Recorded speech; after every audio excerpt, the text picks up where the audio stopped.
Hey folks, I had a company by the name of Nova3D reach out to me. They noticed my channel and all the resin figures that I've been painting for you all to see as you learn to print and paint for yourself, or perhaps you're eyeing the next piece you want to add to your collection. Either way, Nova3D was impressed and asked if I would consider trying out some of their resins as a potential alternative to what I'm using now. As longtime viewers would know, I'm all about experimenting with product, as I'm sure you can all tell by the many paint jars on my workbench. So I took a look at Nova3D's offerings and settled on 3 resins to try. On that note, I should mention that Nova3D did sponsor this video by sending me these resins to try for free. I'm not paid to say nice things about their product, I'm simply testing it, and I'm here to share my experience with you so you can determine if their product is worth your hard-earned money. The 3 resins that I chose were TGM, which I don't know what that means, but the Nova3D site said that it's very tough, Washable tough resin, and high transparency clear resin. I chose these 3 as they are the closest to matching what I use now, as I use Sunlu's ABS-like resin as my standard resin, and Anycubic high clear resin for clear parts. I recall considering Nova3D's clear resin offering in the past when I found it on Amazon, but I didn't know the brand, and clear resin is a bit pricey to be experimenting with on my own dime. As some of you know, I have my own online store where I offer unpainted kits and painted models for collectors. Since I'm shipping globally, I want my models to be durable so I don't have issues in shipping. That, and so my clients can handle their models without fear of damage. I also chose high clear resin because standard clear resins aren't good for transparent parts that are meant to look like glass. Now, with the background out of the way, let's jump to the beauty shots of me pouring resin into a printer and start testing. I wanted to understand what TGM meant, so I started with this resin. I searched for recommended printer settings like exposure time, since that's the only setting in my Saturn IV Ultra anyway, but I failed to find anything super useful, so I decided to just move forward with my current setting at an exposure time of 2.2 seconds. That's what I used on my Saturn III Ultra for some time and found the most consistency on my 4 Ultra, so let's just stick with that for the sake of testing. Now I should note that I did print a control piece using my Sunlu ABS-like, so we would have that for comparison. The model I chose is this cool Venom bust from Zez Studios. I have a few of their models coming up in the future, so be sure to check those out and also check out their Patreon if you're interested in some high quality designs. Along with the bust, I also printed a small sword so we can test bending thin parts.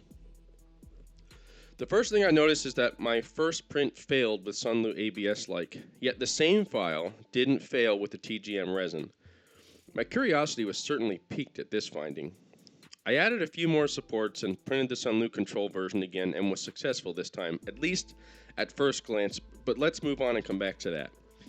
The other thing I noticed with the TGM is that the supports were quite strong, meaning there wasn't a lot of bend in them and they were secured to the model.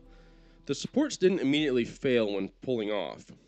Now, it's important to note that I'm using a 0.3mm tip on my supports, which I use so the supports come off easily like Velcro. The TGM did not come off easy.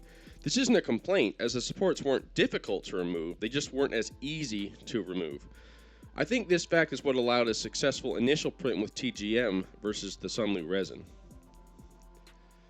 Now, with my little research I did on TGM, it led me to Reddit, as most research leads me. And many users were mentioning that this TGM resin is perfect straight out the printer and doesn't need post-curing. Now, the bottle of TGM resin says it needs curing after printing, so I'm not sure at this point who to believe, but what I can share are the results which allow us to draw our own conclusions. I should note here that after printing, I wash with isopropyl alcohol. I haven't used water washable resin before, so some of the testing today will involve processes that are new to me.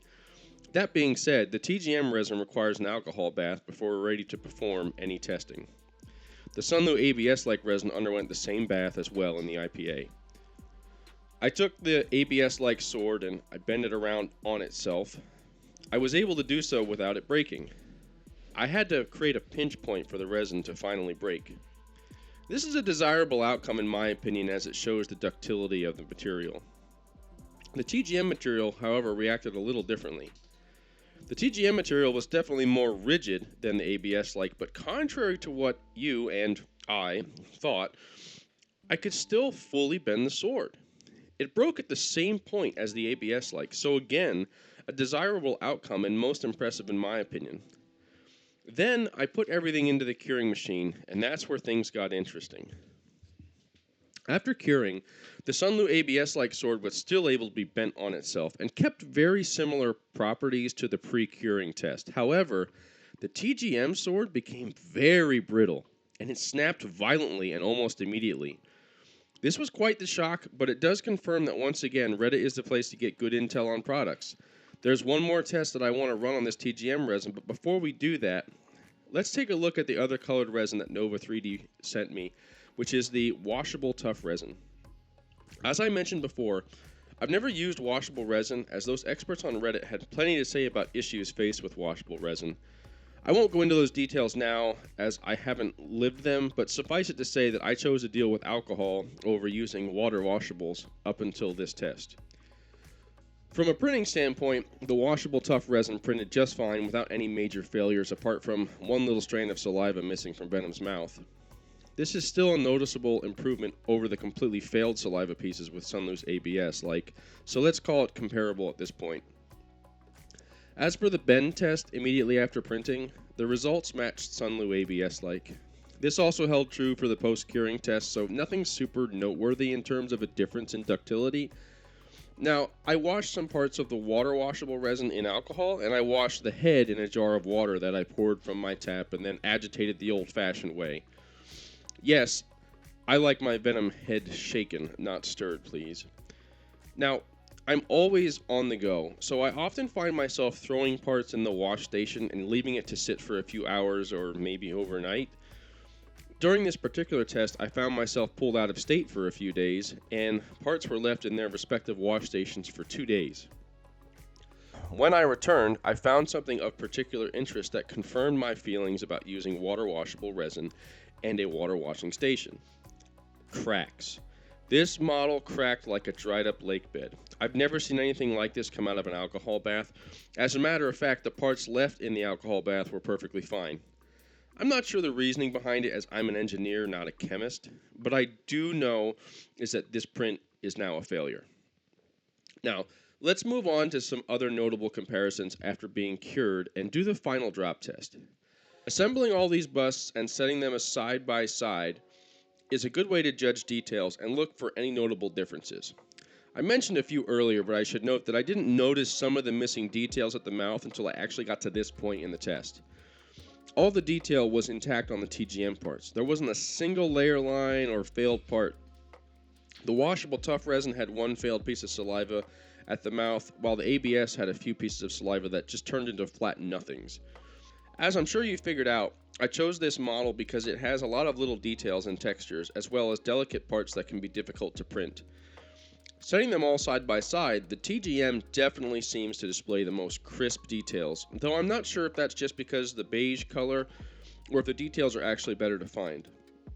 That being said, this beige color really does show off the details, though I feel that dark gray serves the same purpose, and I should note that the TGM does actually come in a dark gray option as well.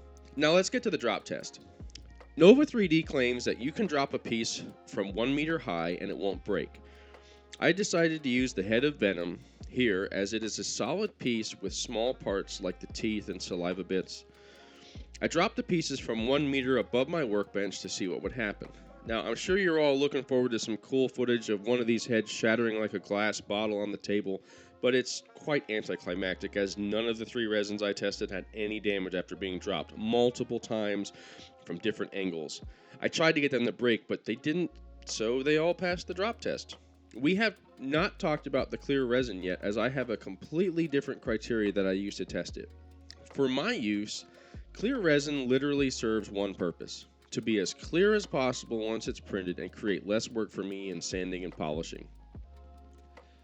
I've been using Anycubic high clear resin for those glass-like parts, and my results have always been foggy at best, which then requires a few hours of sanding with various grits to get a somewhat glass-like finish. The best I was able to get was back on Mr. Freeze, and while it was okay, it left a lot to be desired. I was hoping that Nova3D could offer me something better which would reduce my post-processing, so I tested the same part that I used on Mr. Freeze a few weeks ago. The control piece with Anycubic high clear resin came out foggy, as it always has, while the Nova3D resin actually impressed me and came out much clearer. Now, I do post-cure my clear parts. I know there's a lot of ideas floating around about the best way to make your resin look like glass, and some suggest not to post-cure, but I wanted to see what would happen. As expected, the Anycubic piece got a little foggier, but the Nova3D piece didn't. Again, I was impressed. Now, at this point, you could try the different tricks like dipping the part in clear resin and curing or sanding to your heart's content, but that's not what this video is about. I just wanted to see if the Nova3D resin was of higher quality than Anycubic, and it is. Now, let's get on to the piece that everyone is most curious about. Are these Nova3D resins worth your hard-earned cash? Well, let's start answering that by comparing the costs. I've been able to purchase Sunlu's ABS-like resin at around $17 a kilogram up until recently. Prices at the time of this writing are up to $27 a kilogram on Amazon. TGM resin was $27 a kilogram on Amazon and $31 a kilo on Nova3D's site. Tough washable resin was $30 a kilo on Amazon and $33 on Nova3D. Ultra Clear was $38 a kilo on Amazon with a coupon and $45 a kilo on Nova3D's site. Comparably, Anycubic's High Clear was $35 a kilo on Amazon. All the links are in the description if you're curious for yourself. For me personally, I'm printing a lot, so price point matters to me as a business owner. At the same time, quality matters as well because remember, I'm shipping these models internationally, so I'm open to paying more for better quality. What does that mean following this test? Well, I want to try using some more TGM resin and perhaps shortening the post-cure or even eliminating it altogether because this stuff holds up straight out of the printer. With the price point of TGM being comparable to ABS-like at the current price, I'm more open to it. Though if the crossed out price on Nova3D's site, which is listed at over $60 a kilo, is a reality, I'll be looking elsewhere because I'm not going to pay that. As for the tough washable resin, the price versus benefit for me just isn't there, and the cracking in water has just solidified my fears of using washable resin. As I said, I haven't used washable resin before, so I can't say if any other brands of washable have the same issue, so I'm not sliding Nova3D's washable resin, just washable resin in general. Lastly, the ultra clear resin, simply put, will be my clear resin of choice moving forward. I don't print a lot in high clear, so the price point isn't a big deal for me, and the quality improvement is well worth the price. Now, for you personally, should you change to Nova3D's offerings? Well, that's up to you. I told you what I would choose and why, but you need to consider your personal experience and use.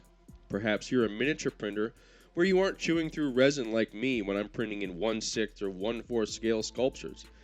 If you're interested in purchasing any of these resins, please do use the links below in the description so Nova3D knows how you learned about their resin. Speaking of, if you're interested in painting models, I have plenty of painted models for you to check out on my channel and plenty more to come. Everything from armor models to comic book and video game characters, so do check those out, and I hope to see you back here next week for another video. Now, I have these 3 Venom busts available, and as a thank you for checking out this review, I'm giving these busts away for free with the next 3 unpainted kit orders over at RelentlessStormModels.com. No special code needed, just check out with an unpainted kit, and I will toss in one of these Venom busts for free. They are in 1/6 scale. Thanks again, and I hope to see you guys back here for more painting and modeling.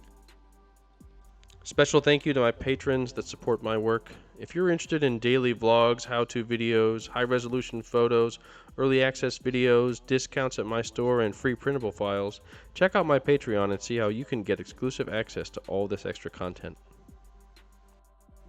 If you're a collector or an artist, check out my website at RelentlessStormModels.com where you can browse a growing library of over 400 models to choose from. I'd love the opportunity to print and paint a model to add to your collection. Unpainted kits are also available for purchase. For commission requests, send an email to relentlessstorm7@gmail.com and I'll be happy to work with you. Be sure to use code STORMYT2024 at checkout for 10% off your entire order. I also have listings on eBay and Etsy, but my entire library can only be found on my Shopify site, relentlessstoremmodels.com.